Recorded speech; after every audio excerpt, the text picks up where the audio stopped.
ونفعنا الله بعلومه في الدارين آمين. فإنك سألتني أن أكتب لك جملة مختصرة من واجب أمور الديانة مما تنطق به الألسنة وتعتقده القلوب وتعمله الجوارح. Tu m'as demandé de te rédiger un ouvrage succinct sur les prescriptions religieuses, traitant de ce qui doit être proclamé verbalement, des croyances du cœur et des actes effectués par le reste des membres.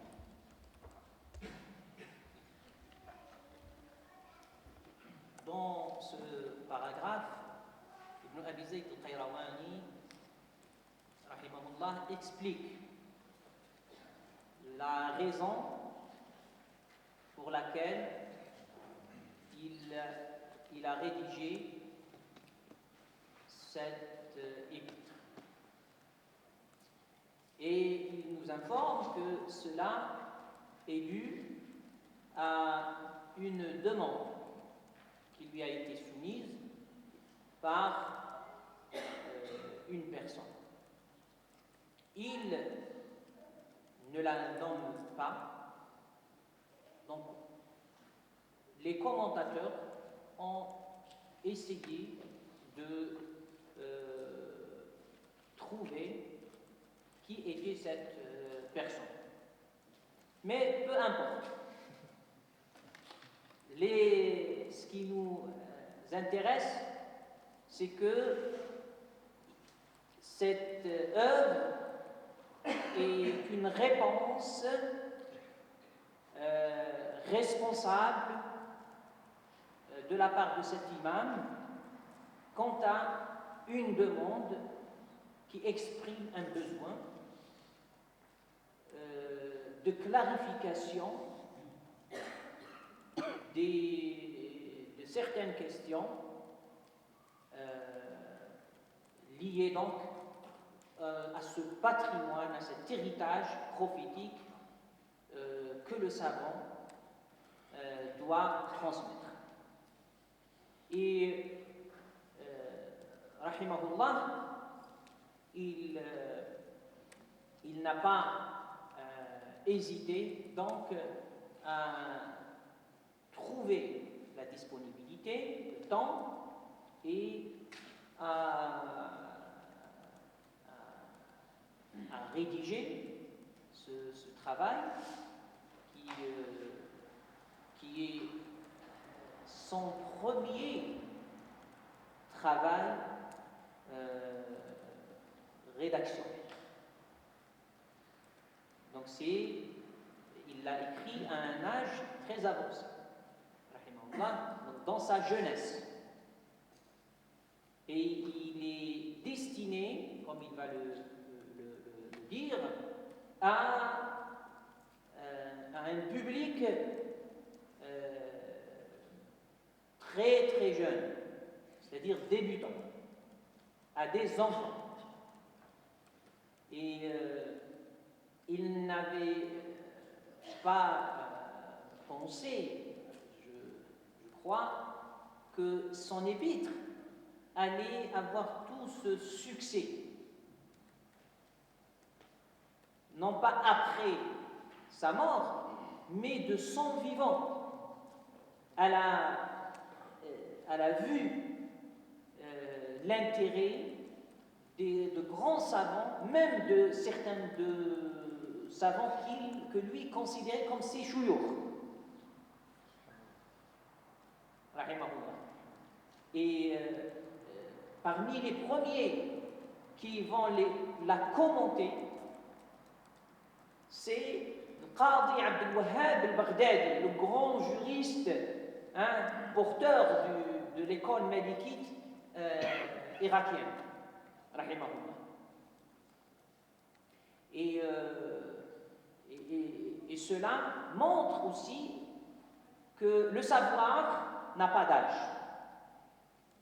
Et entre les savants sincères, la reconnaissance est une éthique. Ce n'est pas parce qu'il était très jeune, Donc certains disent qu'à 19 ans il l'a écrit.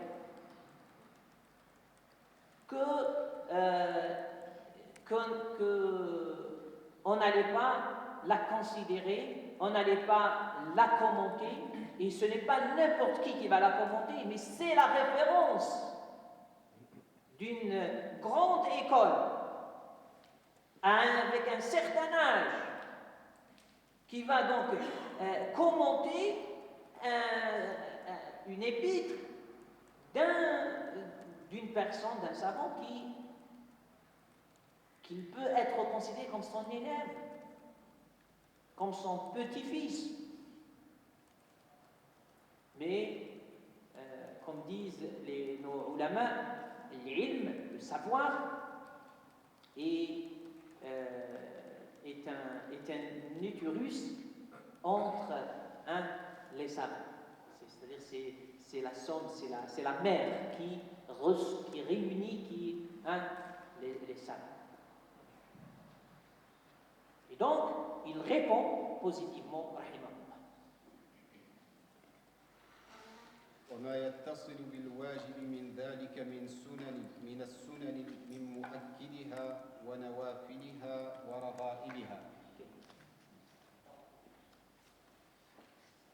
Cet écrit abordera notamment les pratiques obligatoires de ces trois chants, ainsi que celles qui apparaissent surérogatoires, qu'elles soient fortement recommandées, simplement recommandées ou souhaitables. Alors, il revient sur l'objet de cette demande qui résume les grandes questions qu'il va aborder, les grands thèmes qu'il va aborder. Donc le leitmotiv de son œuvre sera ce qui concerne la croyance, ce qui concerne l'adoration, les pratiques cultuelles, rituelles, et ce qui concerne la bonne conduite, l'éthique et les bonnes mœurs d'un musulman. Donc c'est les trois grands chapitres qui seront le cadre du contenu de cette risale, épître. Et rahimahullah, il marque par cette réponse. Donc, la personne qui a soumis cette demande n'est pas celle qui va planifier le travail de Cheikh Ibn Abi Zayd al-Qayrawani. Ibn Abi Zayd al-Qayrawani, il va développer la réflexion quant à la méthodologie de travail.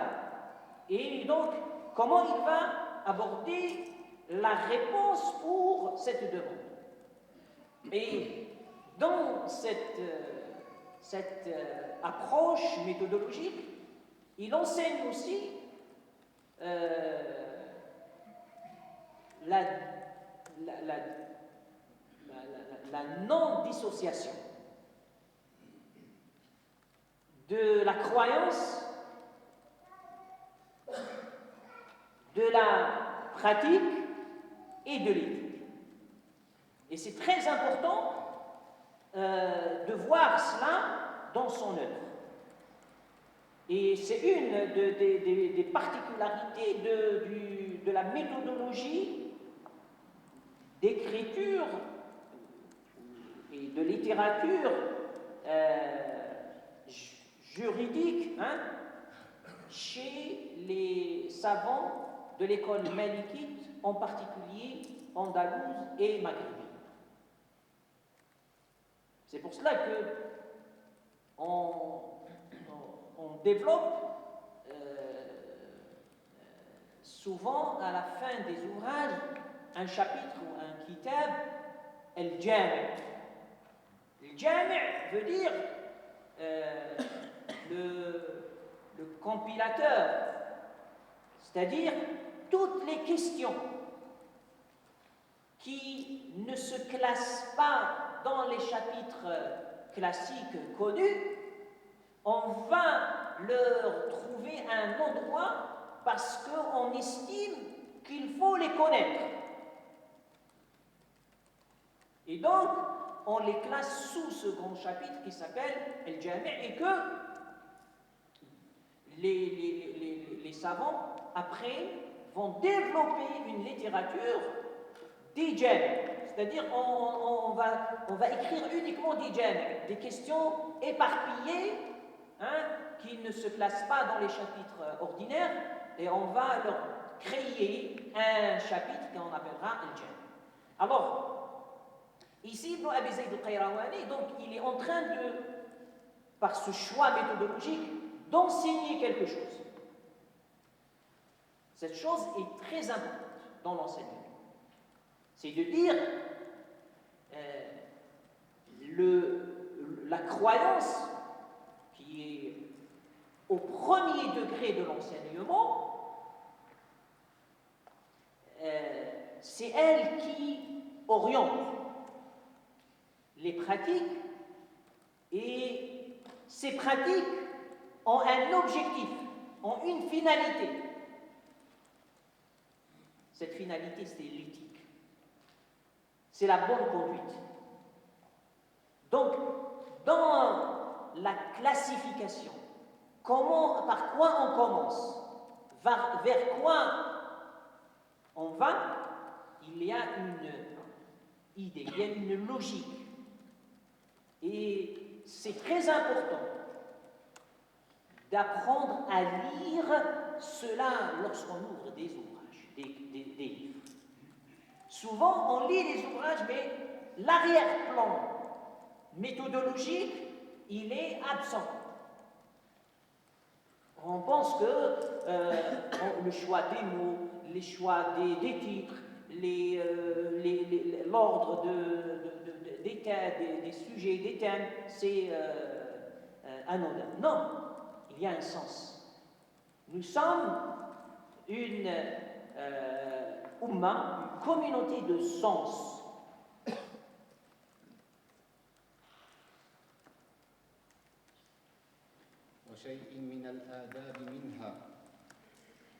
Quelques règles de bienséance devront être également mentionnées.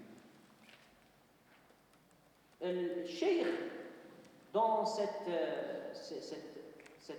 présentation, il revient aussi sur la question de l'iman et sa définition, comme on l'a déjà abordé.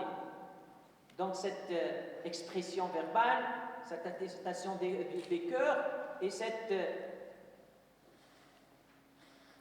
traduction réelle par les pratiques. Et ces pratiques-là sont de différents degrés et niveaux. Il y a ceux qui sont des obligations et il y a ceux qui sont des recommandations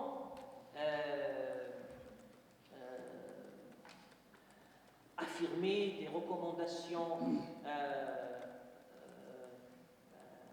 accentuées, renforcées, on va dire, et il y a des permissions, il y a des... et lui, il va évoquer cela dans cet esprit, comme j'ai dit, du global, du tout. C'est-à-dire qu'il y a une construction à travers ces différents niveaux d'une seule chose, qui va être la personnalité musulmane. La personnalité musulmane, c'est ça. C'est cet ensemble de croyances, de pratiques et d'éthiques avec des degrés et des niveaux différents selon les éléments et leurs exigences. C'est ça qui fait la personnalité musulmane dans son équilibre, souhaité et visé par le Créateur.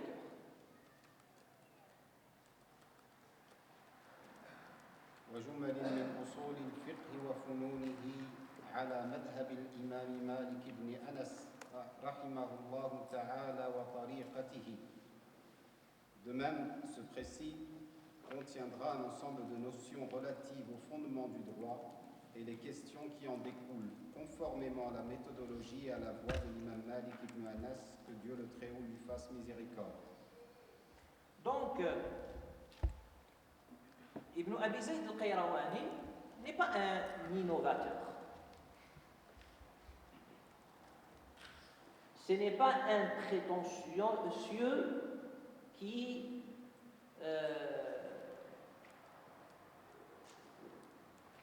veut enseigner son islam à lui. Mais c'est quelqu'un qui, de façon explicite, claire, il dit que je m'inscris dans une tradition. Je transmis un savoir. Ce savoir, c'est celui que j'ai reçu par une chaîne de transmission solide, authentique, qui me rattache à un imam reconnu de tous les musulmans de la terre, qui est l'imam Malik. Et ce choix, ce n'est pas un choix insensé. Au contraire, c'est un choix réfléchi, au sens que l'imam Malik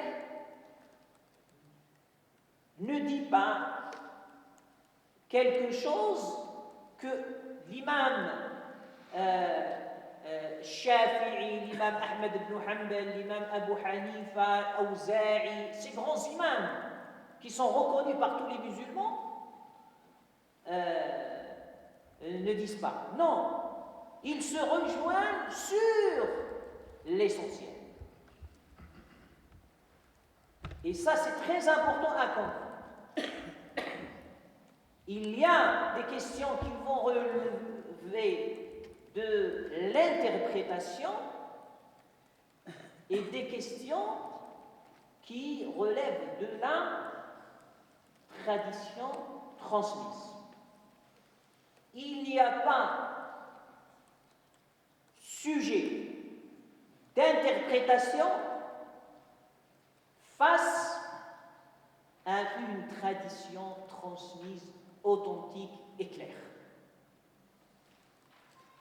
Tout ce qui est transmis de façon authentique, avérée, et dont la sémantique est claire, sans équivoque, il n'y a pas de divergence, il n'y a pas d'interprétation. L'interprétation vient et trouve une place que le Créateur lui a permis d'avoir, l'a autorisé à exercer, lorsque un de ces deux éléments n'est pas posé, c'est-à-dire l'authenticité et la clarté, l'évidence du sens, qu'il n'y ait pas de possibilité d'interprétation. Quand je dis Qul huwa Allahu ahad, le verset coranique, est-ce qu'il y a un musulman qui doute de l'authenticité de Qul huwa Allahu ahad et que c'est la parole d'Allah, que c'est du Coran. Il n'y a pas ni Shafi'i, ni Ahmed ibn Hanbal, ni Abu Hanifa, ni Al-Awza'i, ni Abu Thawr, ni Sufyan, ni aucun. Que Allah est un. Ahad. Est-ce que le mot ahad peut être interprété dans un sens ou dans un autre, qui ne soit pas que le sens de un? Il n'y a pas. Donc, la signification est évidente et assez claire pour fermer la porte à toute interprétation. Donc, ces questions-là, c'est des questions de la tradition soumise où tous les savants de l'islam se rejoignent. Et c'est là où il se reconnaît comme transmetteur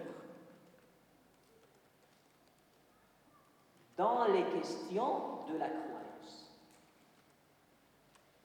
Lorsqu'il dit « je suis sur le choix méthodologique, tariqa, de l'imam Malik », ici, il y a un autre aspect. C'est l'aspect des questions de pratique, d'application du droit. Dans ces questions, il y a ce qui relève de cet ordre de transmission avéré, authentique, clair, et ce qu'on appelle les questions de consensus. Là aussi, la tariqa de Malik, c'est la tariqa d'Abu Hanifa, puisqu'il y a un consensus. Même si ces questions-là sont des questions de pratique et donc ce qu'on appelle des branches et des détails, des applications de droit. Ce n'est pas des principes de droit. Dans ces questions-là, il peut y avoir donc aussi des choix d'interprétation lorsqu'il y a manque au niveau d'un de ces éléments. C'est-à-dire, on n'est pas d'accord sur l'authenticité, ou bien le sens n'est pas si clair pour se mettre d'accord. Dans ce cas-là, il y a porte vers l'interprétation et donc la divergence. Et lorsqu'on dit ça, c'est que Allah subhanahu wa ta'ala, le créateur, qui pouvait enseigner l'unité de l'interprétation comme dans les autres questions, ne l'a pas voulu dans sa sagesse. Et le croyant doit respecter dans sa dimension de croyant cette volonté divine de laisser cette partie libre à l'interprétation. C'est pour cela le croyant, lorsqu'il comprend que ceci est le message et que dans ce message, il y a ce qui est consensuel et ce qui est à interprétation et donc à divergence, il ne peut qu'accepter et que tolérer cette divergence. Donc la divergence dans sa finalité est un signe de cette volonté divine qui s'est exprimée à travers cette partie du message.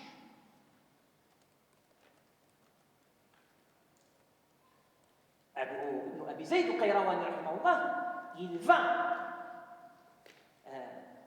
nous dire que lui, dans ça, il va choisir la voie de Malik. Mais ça ne veut pas dire que qu'il ne respecte pas les autres choix et les autres voies, puisque les autres voies s'inscrivent dans cette expression de la volonté divine. Et ça, c'est très important à comprendre dans l'approche des questions de divergence.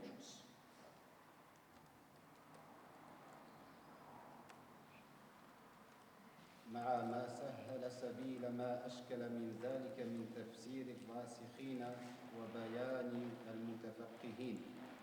Tu m'as aussi demandé de joindre à cette partie juridique les commentaires des érudits et les exposés des juristes afin de lever les ambiguïtés de cette école de droit. Alors, l'imam Ibn Abi Zayd, rahimahullah, vous remarquez avec moi qu'il utilise le mot rasikhina fil ilm. Ce terme, qui est coranique, et il y a autour de ce terme et leur connaissance de ces racines, ceux qui sont ancrés dans le savoir. Est-ce qu'ils peuvent savoir toutes les questions ou non? Ça, on a dit qu'il y a différentes positions des commentateurs. Et on peut comprendre de la façon par laquelle il présente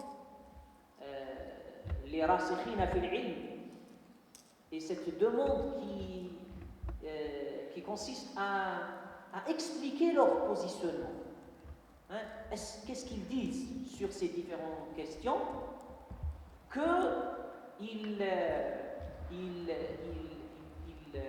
Il fait référence à des savants qu'il considère, et ça c'est très important, plus savants que lui.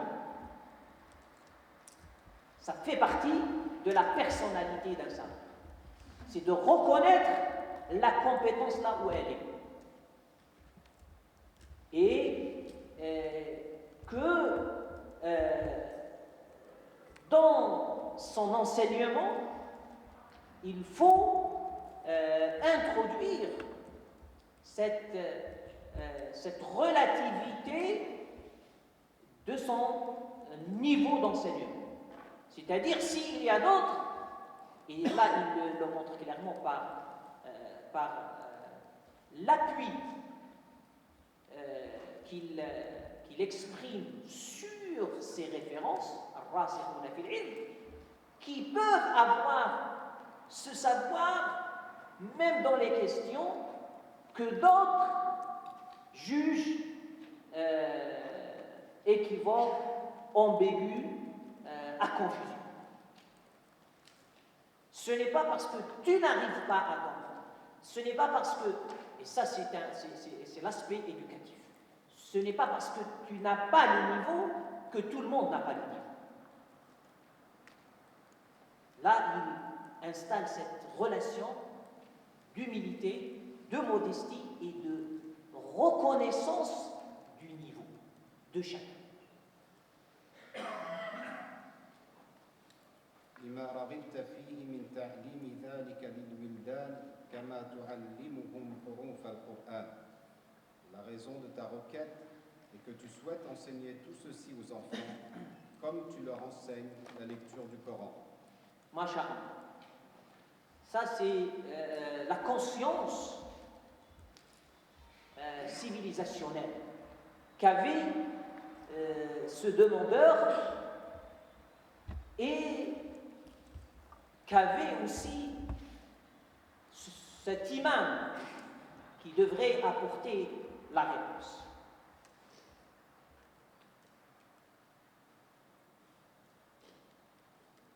Cette conscience se résume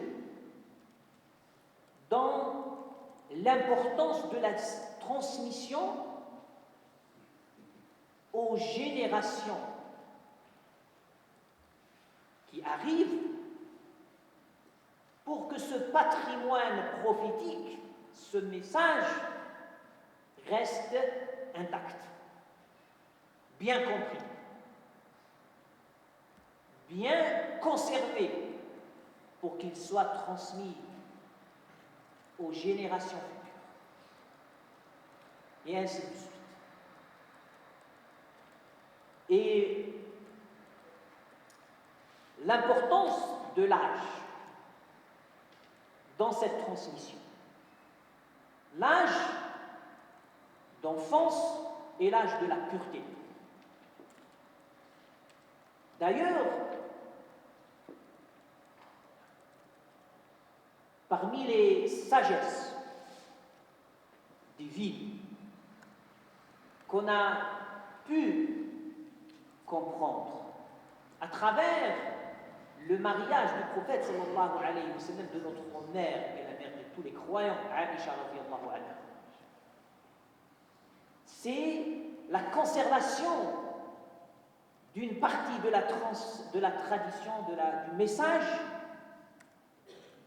qui ne pouvait être transmise que par une pure personne qui n'a pas été touchée par quelconque idéologie, philosophie, religion ou autre. Cette femme, Aïcha radiyallahu anha, à cet âge-là, elle a grandi dans une maison de croyants. Abu Bakr as-Siddiq, fidèle du prophète sallallahu alayhi wa sallam. Et vous savez que les mariages du prophète sallallahu alayhi wa sallam, c'est des mariages, comme on l'a dit dans un séminaire passé, qui émanent d'un ordre divin. Le prophète sallallahu alayhi wa sallam ne se marie pas comme ça. C'est Allah subhanahu wa ta'ala qui l'oriente, qui le dirige, qui l'autorise, qui lui dit vers qui il va, sallallahu alayhi wa sallam. Et donc c'était dans un plan divin de conservation d'une partie de ce message. Et ce n'est pas pour rien que Aïcha radiyallahu anha figure parmi les noms importants dans la transmission du savoir en islam. Et qu'elle a corrigé des compagnons savants dans différentes positions et avis. Parce qu'elle avait certains savoirs qu'il n'avait pas. Et là aussi, cette conscience que un enfant pur, lorsqu'il reçoit un enseignement clair, un enseignement pur, il sera à même de le conserver et de le transmettre et d'être à la hauteur de ce début. Comme on leur apprend le Coran, les huruf du Coran, les lettres du Coran. Alif, ba, ta, tha, jim, ha, hein? Comme ça. C'est-à-dire les bases, les fondamentaux. On ne les perturbe pas par les questions de polémique, de spéculation. Ces questions ne sont pas des questions à débat. C'est ce qui est en train de nous dire Cheikh Abi Zayd al-Qayrawani. Ils sont destinés à des personnes qui sont au début. Donc au niveau de méthodologie, il y a un choix méthodologique qui correspond à cet âge, à cette pureté. Il est possible de développer un argumentaire, hein, des questions polémiques, de parler des divergences, des débats et tout ça. Mais ça, c'est un autre niveau, c'est un autre écrit. Mais là, cet épître, qu'on appelle d'ailleurs Bakourat al-Sa'd, Bakourat al-Sa'd, c'est-à-dire, le Bakourat, c'est celle qui vient de bonheur, le et qui apporte aussi le bonheur, Sa'd. Hein? C'est ainsi qu'on l'a appelée. Elle correspond à cette bonheur de notre âge. Et cela doit attirer l'attention des adultes, et surtout les parents, de leur responsabilité, d'investir sur le bon enseignement, l'enseignement de qualité.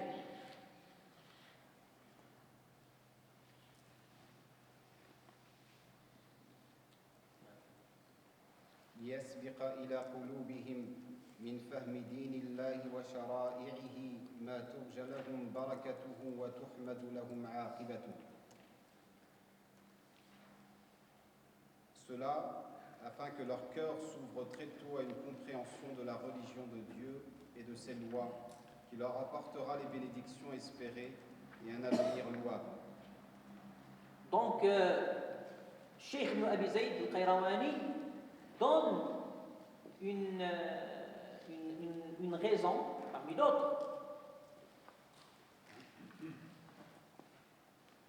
qui suscite cet enseignement à cet âge.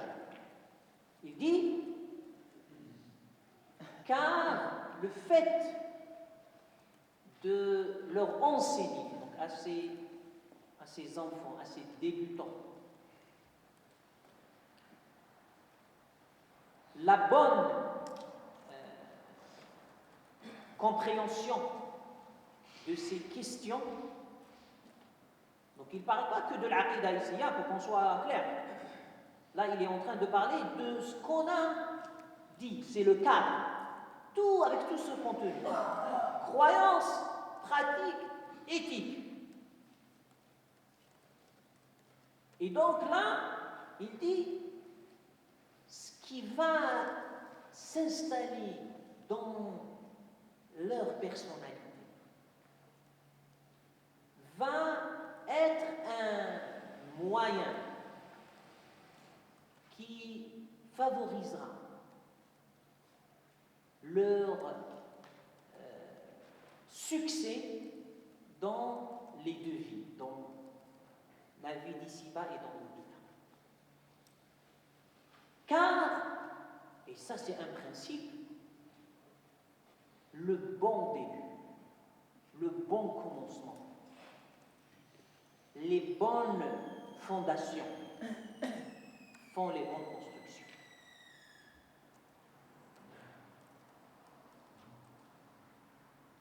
فأجبتك إلى ذلك لما رجوته لنفسي ولك من ثواب من علم دين الله أو دعا إليه.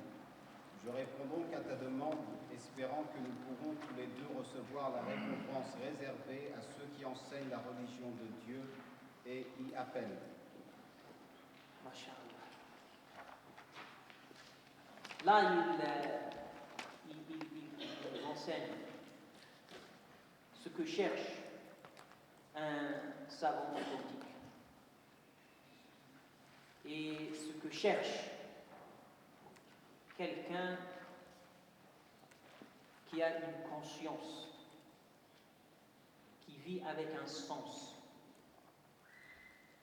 Il dit qu'il veut la face d'Allah subhanahu wa ta'ala, sa satisfaction et sa récompense pour lui, tout d'abord, en effectuant ce travail, cette réponse. Mais aussi, il pense à ce demandeur. Il dit aussi, toi, parce que tu étais la cause qui a provoqué en moi cette volonté de te répondre et cette réponse que je réalise pour toi et pour les autres. Qui sont ces autres? Ceux qui s'inscrivent dans l'instruction, ceux qui s'inscrivent dans l'apprentissage, ceux qui cherchent à connaître et à comprendre l'islam, la religion d'Allah subhanahu wa ta'ala. Et moi, mon travail, et toi, ta demande, s'inscrivent dans cet enseignement et cet appel vers Allah subhanahu wa ta'ala qui est parmi les œuvres les plus importantes aux yeux d'Allah subhanahu wa ta'ala et auxquelles Allah subhanahu wa ta'ala récompense de la meilleure des façons par sa générosité. واعلم أن خير القلوب أوعاها للخير وأرجى القلوب للخير ما لم يسبق الشر إليه.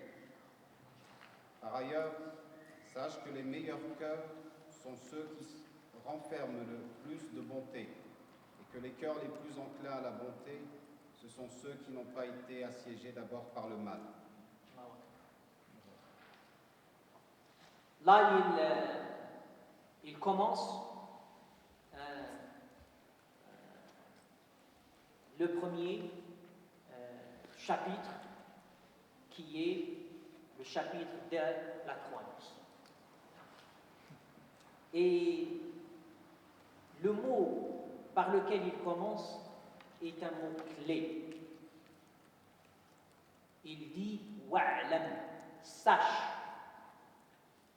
car la croyance en islam repose sur le savoir. Dieu dit dans le Coran « fa'lam annahu la ilaha illallah ». Sache qu'il n'y a de Dieu que Allah.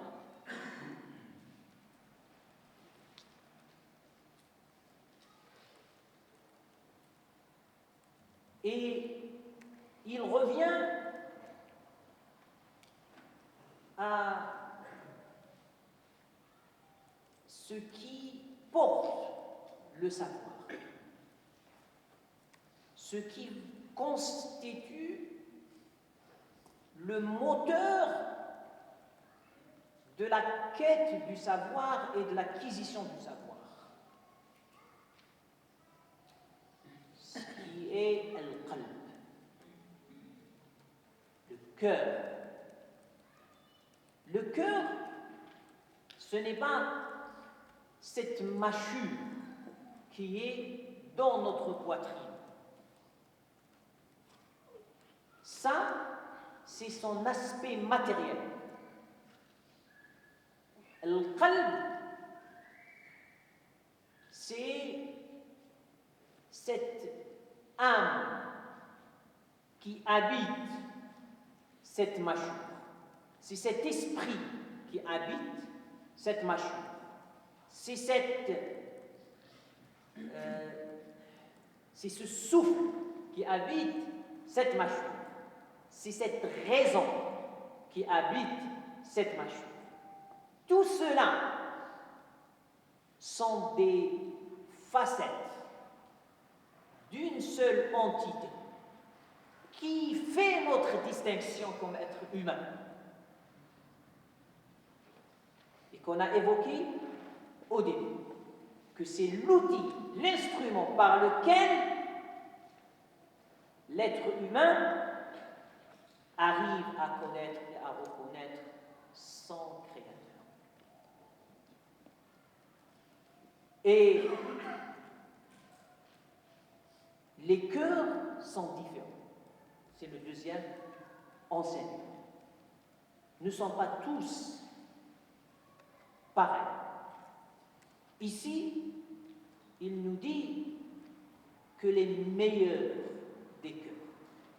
Donc, il y a des degrés dans les cœurs. Même ceux qui sont dans le même registre de bonté et de sainteté. Car khayr al-qulub, cette expression, c'est un superlatif qui veut dire qu'ils ne sont pas tous au même degré dans la bonté.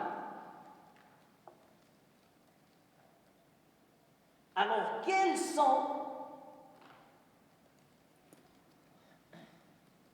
ces cœurs qui sont les meilleurs? C'est ceux, les cœurs purs. Et dans les cœurs des enfants figurent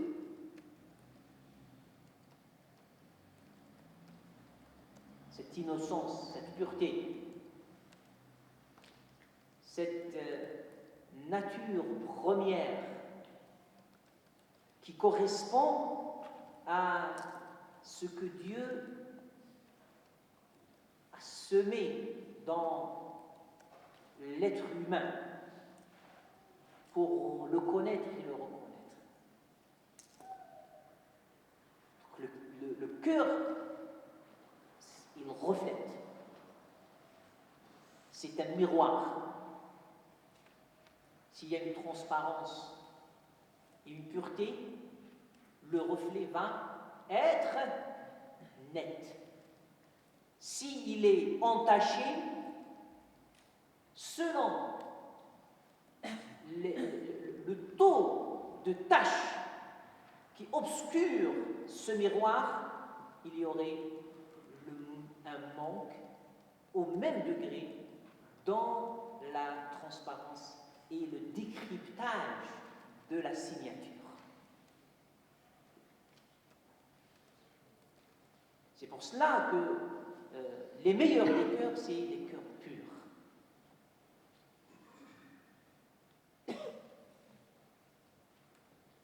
Elle est à même, ces cœurs, ils sont à même d'absorber et de comprendre, comme j'ai dit, et d'arriver à voir mieux. Hein? Et donc à reconnaître Allah subhanahu wa ta'ala et s'attacher à Allah subhanahu wa ta'ala.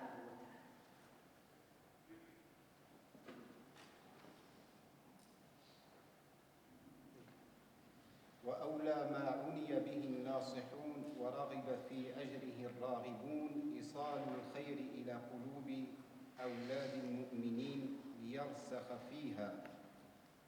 Sache aussi que la préoccupation première des conseillers et de ceux qui recherchent la récompense divine doit être d'amener la vertu au cœur des enfants des croyants pour que celle-ci s'y établisse fermement. Donc, celui qui a le souci, la conscience de ce patrimoine prophétique, de l'importance pour la vie de chacun, ici-bas et dans l'au-delà, il ne peut que devancer les probables mauvaises idéologies et philosophies pour qu'elles n'atteignent pas les cœurs purs. L'enseignement, la transmission de cette tradition authentique doit être une priorité.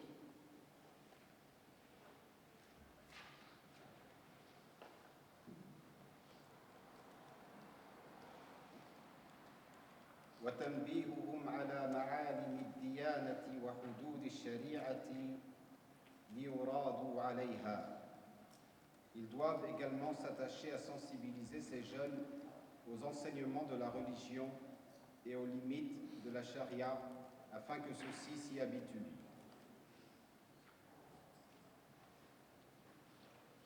Il est conscient, Ibn Abi Zayd al-Qayrawani, que le respect,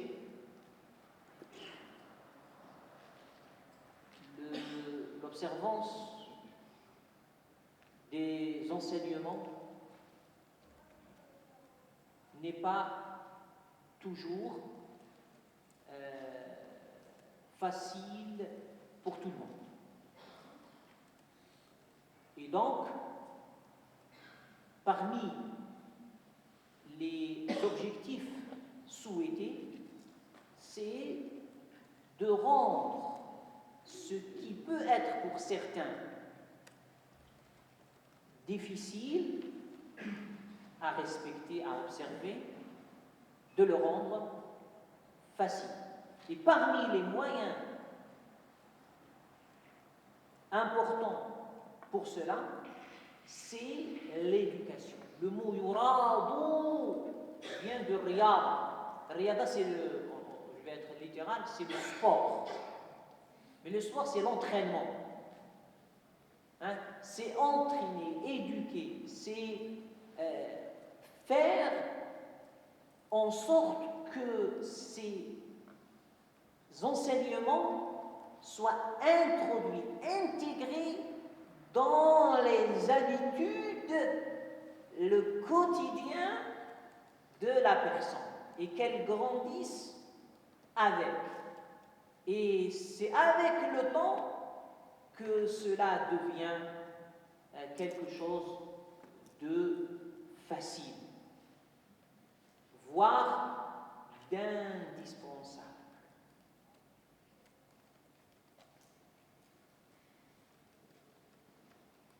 وما عليهم أن تعتقده من الدين قلوبهم وتعمل به جوارحهم.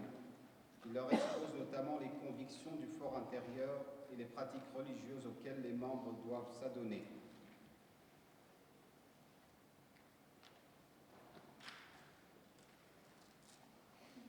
Là aussi, il avance ce qui est le contenu de cette épître et qu'elle englobe, comme je l'ai dit, les croyances, les pratiques et l'éthique.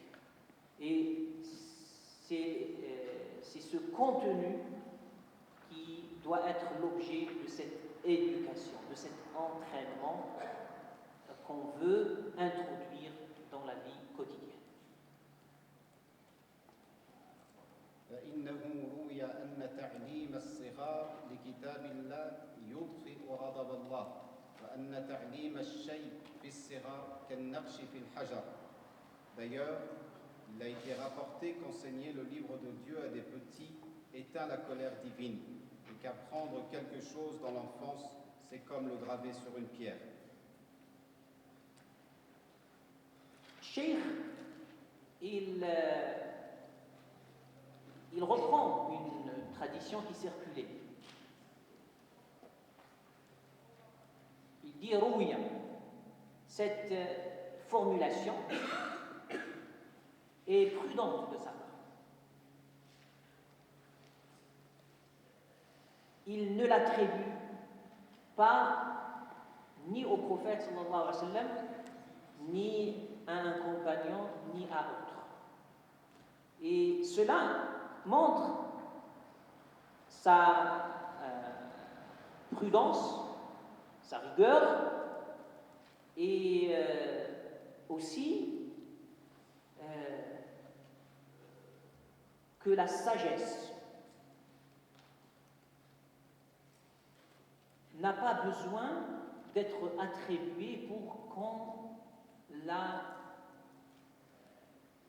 l'intègre à notre vision des choses. Il y a des sagesses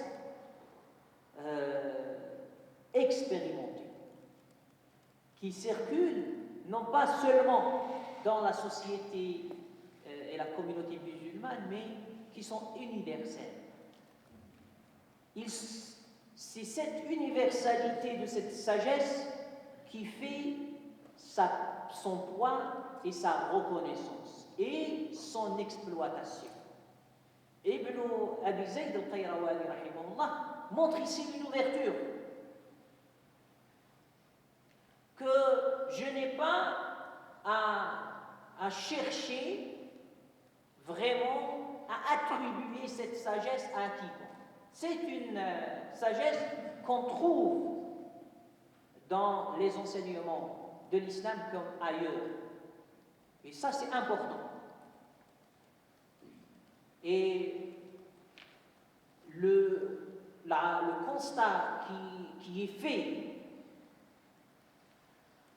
de l'importance du premier âge dans l'enseignement n'est pas à prouver. c'est quelque chose d'avéré. Et donc, il dit Rouya, et il ne se fatigue pas, rahimahullah, à vouloir, on va dire, l'attribuer et chercher à qui est la source, qui est de qui il nous vient ce propos. Ce propos est un propos qui relève de la sagesse universelle, de la sagesse expérimentée. Et la formulation, peut être une formulation pour dire j'ai des doutes sur l'authenticité de ce propos, au sens technique de la science du hadith, mais aussi, et c'est là vers quoi on doit comprendre cette expression dans son écrit, ici, à cet endroit, c'est que Rouya ici, comme je l'ai dit, ce n'est pas parce que je ne sais pas ou parce que je ne suis pas seulement sûr, mais c'est parce que ça ne mérite pas vraiment d'aller chercher la source dans cette sagesse, car elle est une sagesse avérée, expérimentée, acceptée, universelle. Donc ce n'est pas une expression vraiment pour dire c'est faible, mais plutôt pour dire la source n'est pas très importante. Parce que sinon, si c'était pour dire qu'elle est faible, là où il aurait fait une faute technique, c'est d'avancer un argument faible dans des questions de principe. Ça aurait vraiment un manque méthodologique grave. Mais ce n'est pas le cas. وقد مثلت لك من ذلك ما ينتفعون إن شاء الله بحفظه ويشرفون بعلمه ويسعدون باعتقاده والعمل به. À cet effet, je t'expose ce qui, s'il plaît à Dieu, sera profitable aux enfants s'ils le mémorisent, ce qui les anoblira s'ils l'assimilent, et ce qui leur apportera le bonheur s'ils y croient et le mettent en pratique. Donc là, il montre les conditions de l'aboutissement de cet enseignement. Quelle est la première condition? La réserve importante. S'il plaît à Dieu. Donc, Dieu est présent dans son esprit, dans son travail. Il cherche à satisfaire Allah subhanahu wa ta'ala. Et il sait que l'aboutissement de toute chose est sous le contrôle de Dieu.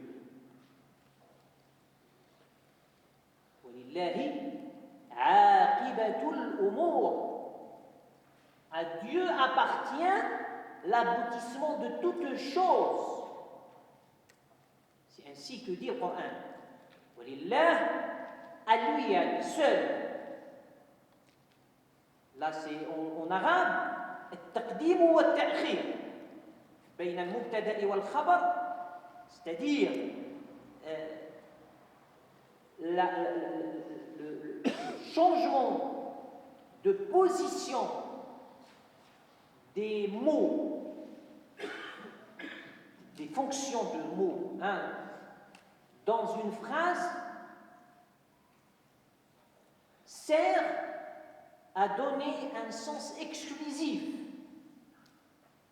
Quand je dis Lillahi mulku samawati wal ard, la phrase en langue arabe était de dire, en premier style direct, de dire mulku samawati wal ardi lillah. Et Mulk ici, c'est ce nom qui a la fonction première dans la phrase, par lequel on débute, on commence. Mais l'illah, ici, il est en seconde position pour informer de ce qui concerne le premier mot principal, donc sera le sujet de l'information. Si on inverse dans la position, le placement des mots, c'est-à-dire l'information prend le premier rang et le sujet prend le second. Dans la rhétorique arabe, cela a un objectif au niveau de la signification voulue. C'est que l'orateur veut attirer l'attention sur l'exclusivité de l'information par rapport à ce sujet. Il n'est pas partagé, cette information, elle est réservée à ce sujet. Donc lorsqu'il est dit ici, وَلِلَّهِ عَاقِبَةُ الْأُمُورِ, à Dieu seul qu'appartiennent les finalités, les aboutissements de toutes choses. Ça aussi, c'est important de le comprendre dans la foi et la croyance. Et nous aviser, là, c'est des expressions de cette croyance. Il avance, il dit ce principe dans son style, dans sa présentation, sans qu'il dise que c'est un principe. Il nous le dit s'il plaît à Dieu. C'est-à-dire, s'il ne plaît pas à Dieu, il ne va pas aboutir. Le résultat, il ne sera pas. Pourquoi? Parce que cela est sous-entendu. Les aboutissements, ce qu'on cherche, le résultat souhaité, il ne nous appartient pas, il appartient à lui seul. Subhanallah. Après, il donne d'autres conditions qui concernent la transmission dans ces deux acteurs, le transmetteur et le récepteur.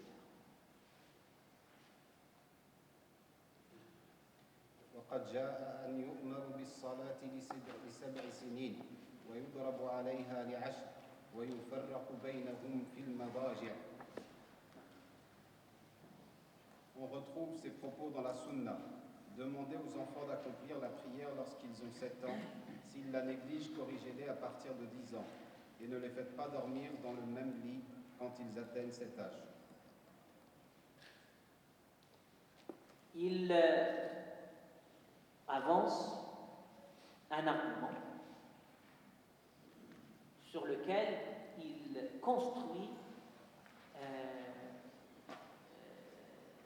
cette méthode de devancer les différentes idéologies et philosophies par le hadith du prophète sallallahu alayhi wa sallam. Et là, vous remarquez, en arabe, il dit « waqad ja'a ». Là, il ne dit pas « ruya ». « Waqad ja'a ». Littéralement, il est venu, il est arrivé. Et « qad », c'est certes. Il n'a pas de doute. Là, il sait et il montre que c'est un enseignement de notre bien-aimé Muhammad sallallahu alayhi wa sallam pour avertir les parents de leur responsabilité envers leurs enfants. Et l'évocation d'un âge dans le hadith du prophète sallallahu alayhi wa sallam. 7 ans, 10 ans. Donc c'est des précisions qu'apporte le prophète sallallahu alayhi wa sallam par rapport à ces âges qui sont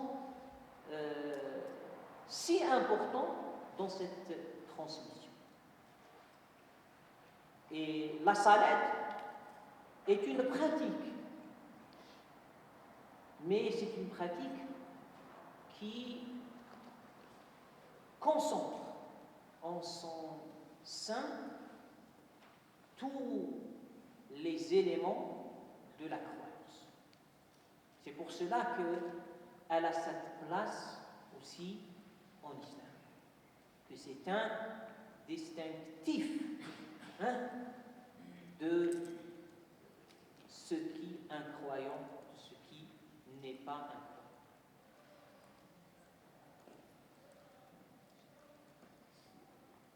فكذلك ينبغي أن يعلموا ما فرض الله على العباد من قول وعمل قبل بلوغهم ليأتي عليهم البلوغ وقد تمكن ذلك من قلوبهم وسكنت إليه أنفسهم وأنست بما يعلمون به من ذلك جوارحهم. Ils doivent également apprendre, avant la puberté, les paroles et les actes que Dieu a rendus obligatoires aux hommes.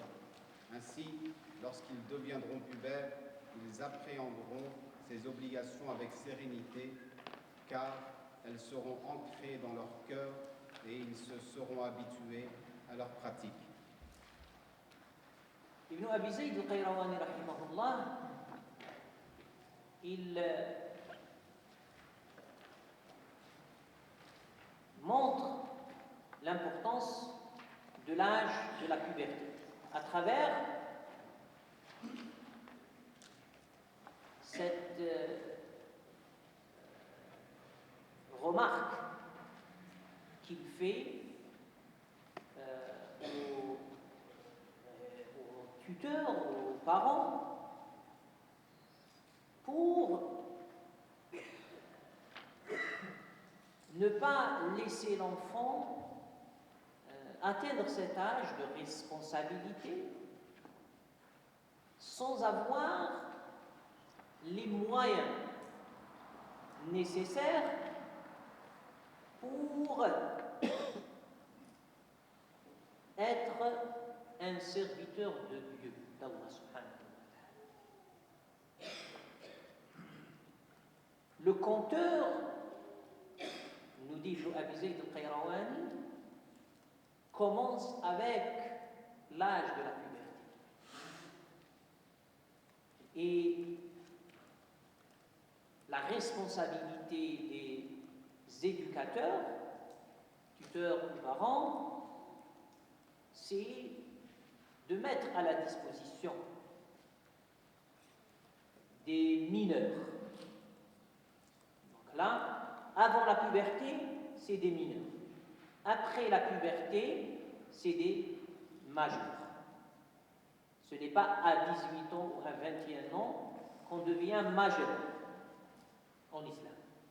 On devient majeur en islam et on est responsable de nos actes, de nos paroles à l'âge de la puberté. Et nous, Abi Zayd al-Qayrawani, rahimahullah, est conscient de ça. C'est pour cela qu'il ne faut pas attendre jusqu'à que la personne devienne adulte, majeure, pour commencer à lui enseigner. Et elle va perdre du temps, donc elle va commettre des péchés, des désobéissances, avant qu'elle arrive à respecter les enseignements d'Allah subhanahu wa ta'ala. Il y a des parents, malheureusement, qui se réveillent à 18 ans, à 20 ans, à plus, pour commencer à enseigner à leurs enfants, à Après, ils s'étonnent que leurs enfants, ils n'ont aucun respect de Dieu et de ses enseignements. Si tu ne les as pas éduqués à ce respect, il faut comprendre qu'il y a un temps, et ce temps deviendra plus difficile avec l'âge, parce qu'il y aura ces éléments perturbateurs des idéologies, des philosophies et autres qui entreront en influence pour distraire, voire égarer cette personne de la voie de Dieu. C'est pour cela Ibn Abi Zayd al-Qayrawani, rahimahullah,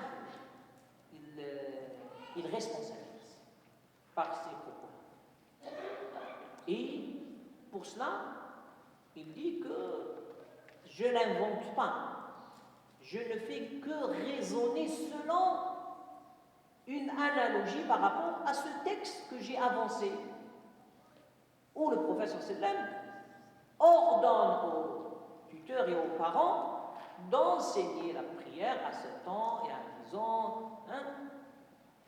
Cette éducation de la prière doit nous conduire à enseigner les éléments de la croyance pour que cette prière soit accomplie avec compréhension.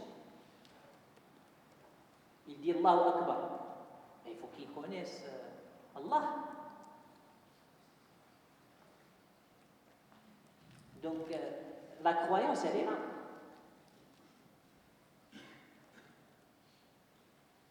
وقد فرض الله سبحانه وتعالى على القلب عملا من الاعتقادات وعلى الجوارح الظاهرة عملا من الطاعات. Dieu, glorifié soit-il, n'a-t-il pas prescrit des actes internes à travers les convictions? N'a-t-il pas aussi prescrit des actes externes à travers l'accomplissement d'œuvres vertueuses?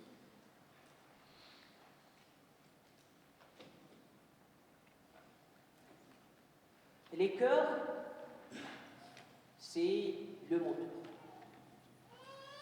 Et se situe dans les poitrines.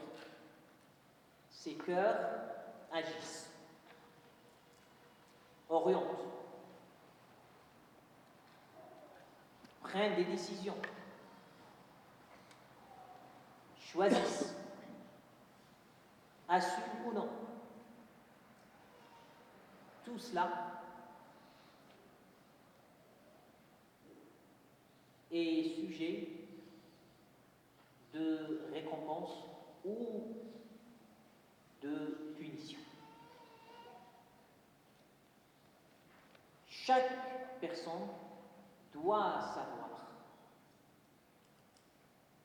avant d'agir, avant choisir, avant de décider,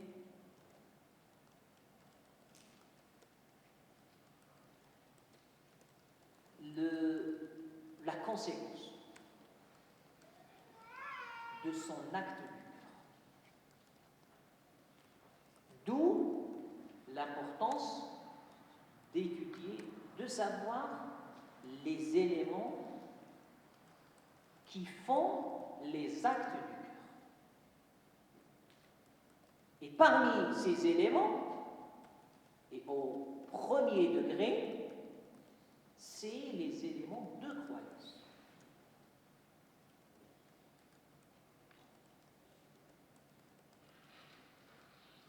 L'unicité de Dieu, ou shirk, l'associationnisme,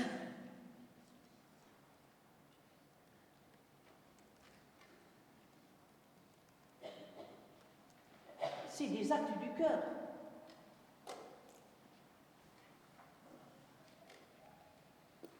L'un, sans lui, tu n'entreras pas au paradis. L'autre,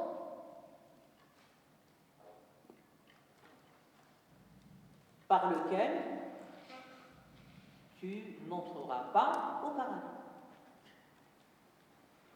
À toi de savoir, de choisir, de décider et d'assumer.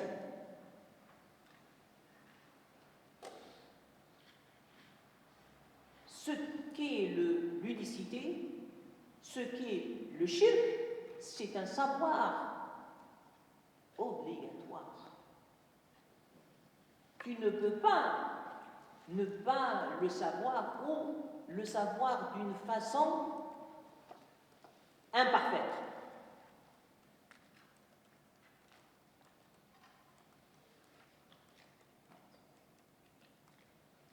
وسأفصل لك ما شرطت لك من ذكره بابا بابا ليقرب من فهم متعلميه إن شاء الله تعالى. Je vais donc, s'il plaît à Dieu, te détailler tous ces propos que je me suis engagé à te formuler, chapitre par chapitre, afin d'en faciliter la compréhension à ceux qui les étudieront. Donc, Cheikh Rahimahullah, il annonce qu'il va essayer d'expliquer avec plus de détails ces éléments qui constituent la croyance et aussi les éléments qui constituent les actes des différents organes du corps. Les yeux, les mains, la langue, tout. Donc, ça c'est une autre partie qui est liée à la pratique, en partie à la pratique et aussi à l'éthique. Mais nous, on va se contenter, Inch'Allah, dans ce séminaire, d'expliquer, de commenter la première partie annoncée par Abi Zayd al-Qayrawani, bien que son épître englobe tout cela, et qui concerne les éléments relevant des actes de la croyance des cœurs.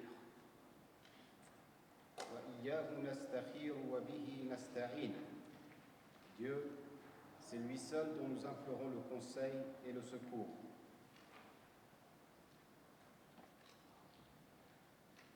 Il dit s'il plaît à Dieu qu'il va aller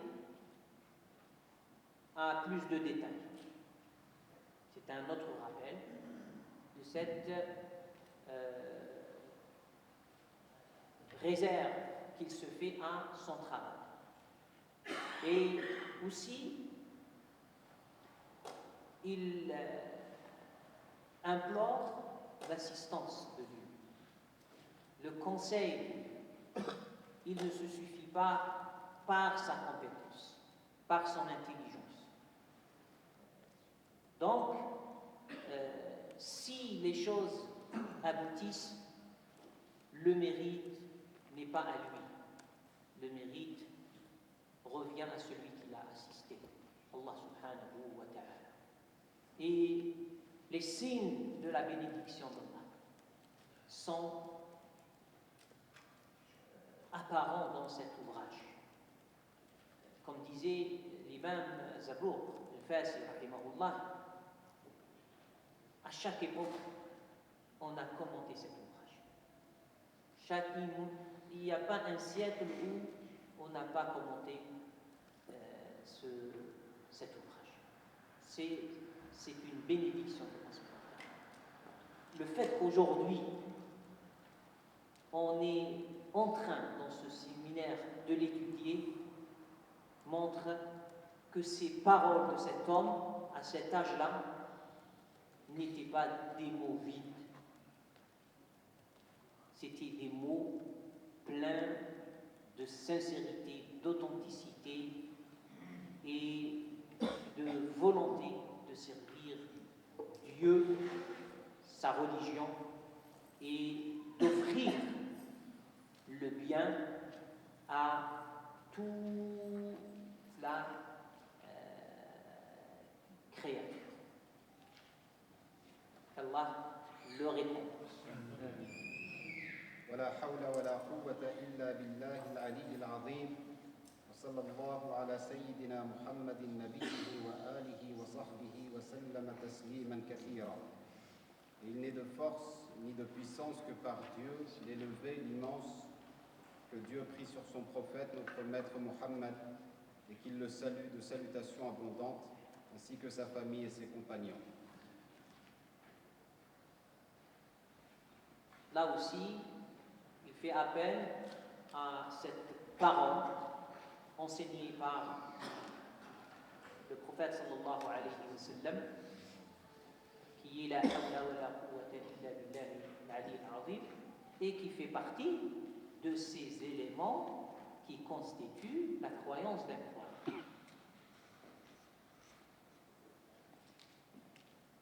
L'expression du besoin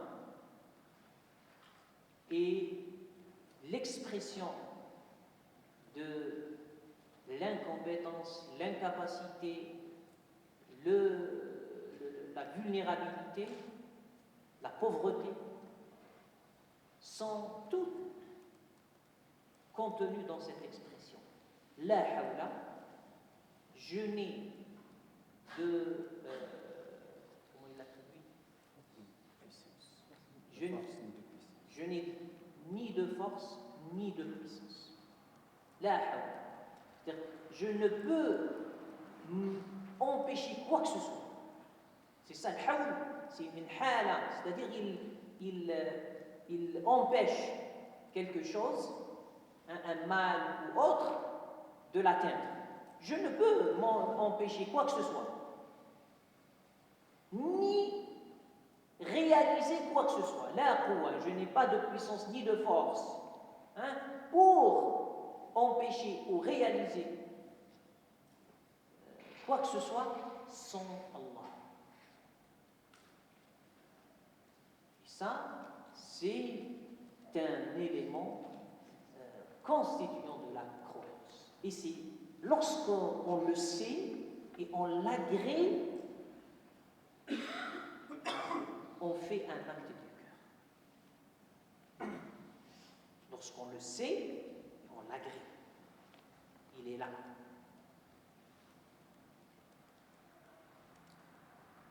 Et salat ala nabi sallallahu alayhi wa sallam et la clôture de toute belle chose.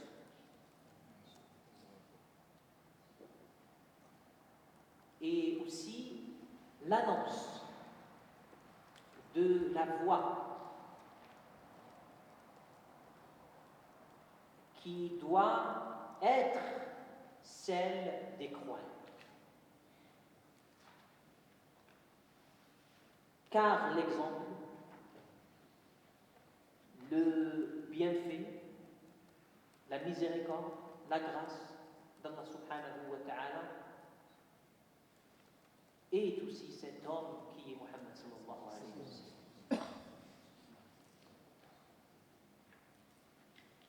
Et Ibn Abi Zayd al-Qayrawani, lorsqu'il clôture cette introduction par salat ala nabi sallallahu alayhi wa sallam, il reprend un enseignement qu'on trouve aussi dans la prière. Avec quoi on finit la prière? Avec salat ala nabi sallallahu alayhi wa sallam. Donc il y a une conscience du contenu du message. Ne pensez pas que les savants écrivent sans sens, sans une arrière-orientation qui les guide. Ça, c'est nous. Lorsqu'on parle, des fois on utilise n'importe quoi, on veut parler, on veut remplir le vide, on veut surprendre les gens, mais un savant qui craint Allah subhanahu wa ta'ala, qui sait l'importance des mots, qui sait le poids du message et du dépôt qu'Allah lui a confié, il fait attention, il réfléchit le choix des mots, il réfléchit l'organisation du contenu et il essaye, il reste humain, d'éviter les erreurs. Et s'il fait une erreur, il ne la fait jamais exprès. Il l'a fait parce qu'il est humain. C'est pour cela que nous, lorsqu'on est conscient de cela et qu'on étudie les œuvres des ulama, il ne faut pas être sévère envers eux. Parce que les ulama ont donné de leur temps, de leur effort, de leur sincérité, de leur dévouement pour être à la hauteur de ce que Dieu veut d'eux. Mais il reste les humains. À nous de comprendre cela et de relativiser. C'est aussi la voix du messager d'Allah subhanahu wa ta'ala, notre bien-aimé Muhammad sallallahu alayhi wa sallam, lorsqu'il dit que celui qui fait son effort, il ne cherche pas l'erreur, mais il fait son effort d'être comme il se doit, mais il se trompe, Allah subhanahu wa ta'ala le punit. Si Dieu ne le punit pas, comment nous oserons à vouloir le punir? Au contraire, s'il est un mujtahid, donc cela veut dire qu'il traite des questions d'ordre d'interprétation et non pas les questions de consensus. Et s'il se trompe, il est récompensé. Donc, à comprendre que, par exemple, toute la partie qui relève de ces pratiques, de ces applications du droit, où il y a possibilité d'interprétation et donc de divergence et donc aussi d'erreur, ils n'ont jamais voulu faire ces erreurs. Au contraire, leur motivation était d'éviter toutes les erreurs et d'être des bons conseillers sincères à tous les musulmans. Mais la faille est humaine. Soyons donc humbles, modestes et ne jugeons pas sévèrement les ulama de l'islam, mais respectons leur travail.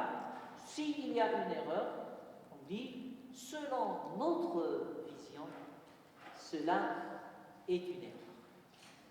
Peut-être c'est nous qui ne sommes pas encore à la hauteur et qu'on se trompe, surtout que c'est des questions d'interprétation. C'est aussi l'éthique enseignée dans ces différentes questions qui relèvent donc de l'interprétation. Et la voix du prophète sallallahu alayhi wa sallam et cette salat à Nabi sallallahu alayhi wa sallam, les savants disent qu'elle diminue le risque d'erreur. C'est pour cela que salat à Nabi sallallahu alayhi wa sallam a un effet spirituel qui écarte les injections sataniques dans l'esprit d'un savant. Donc, salat ala nabi sallallahu alayhi wa sallam, c'est une adoration très très importante pour tous ceux qui se donnent à la transmission du savoir. Allahumma salli wa sallim wa barik ala sayyidina Muhammad. وهذا موقف حسن. point sur lequel on s'arrête.